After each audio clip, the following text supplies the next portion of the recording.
There's been a lot of rumors, a lot of buzz about this movie. Do you think Tom Cruise actually has a chance at securing a potential Oscar nomination for a sequel to Top Gun?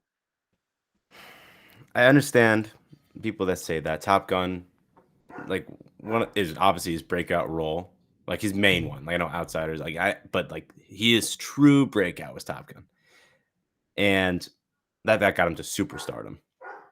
But and like that defines the '80s, like that movie defines an era of movies. So I could totally see like the Academy being like, we just have to honor Tom Cruise, just give him a nomination for this. He won't win, but just give him a nom.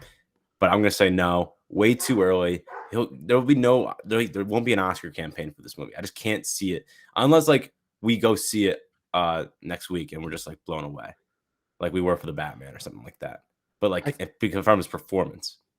I think the performance is going to be unbelievable. It's going to be like one of the best performances he's had in years. Like the Pete Mitchell Maverick character is probably his most iconic role for Tom Cruise.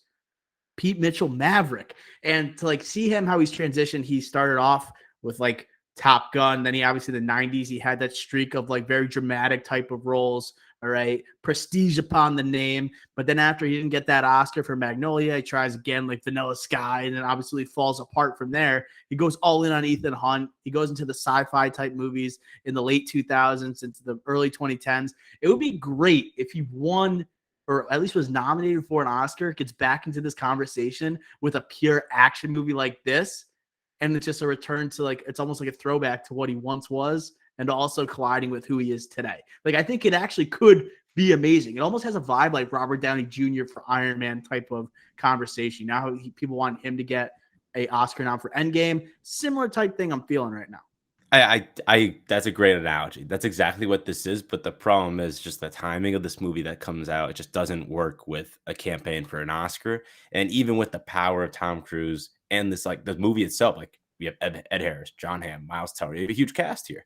But I think that like if you look at those guys right now and how they are in Hollywood, like Ed Harris, like very well known actor, like unbelievable actor, highly regarded, but no Oscars, 3-time nominated.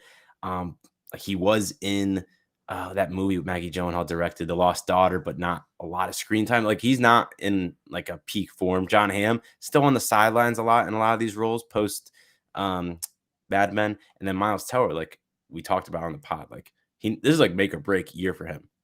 And Spiderhead trailer dropping tomorrow. Yeah, when you're listening to this, yeah, it already dropped. And this movie, like huge year for him, make or break. I really do think so.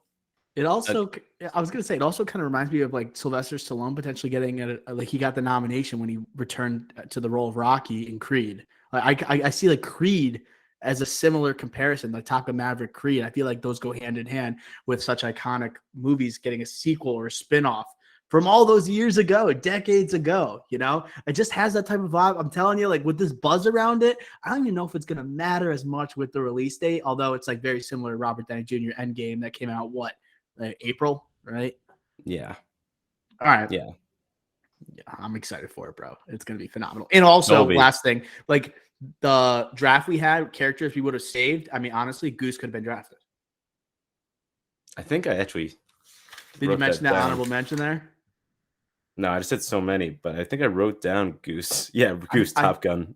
I thought of that immediately. Like Goose would be like, he would be the one that would die in Top Gun. But like, if you're talking about just like, if we don't take the movie into consideration, the writing of the movie, like imagine like all the ass he would have kicked alongside Maverick, right? For the years to come, they probably would have finished top of the class, right? Ahead of Iceman. All right. Now I even bring up Iceman. We're going to do a throwback review next week of Top Gun. So we'll save the rest of our thoughts.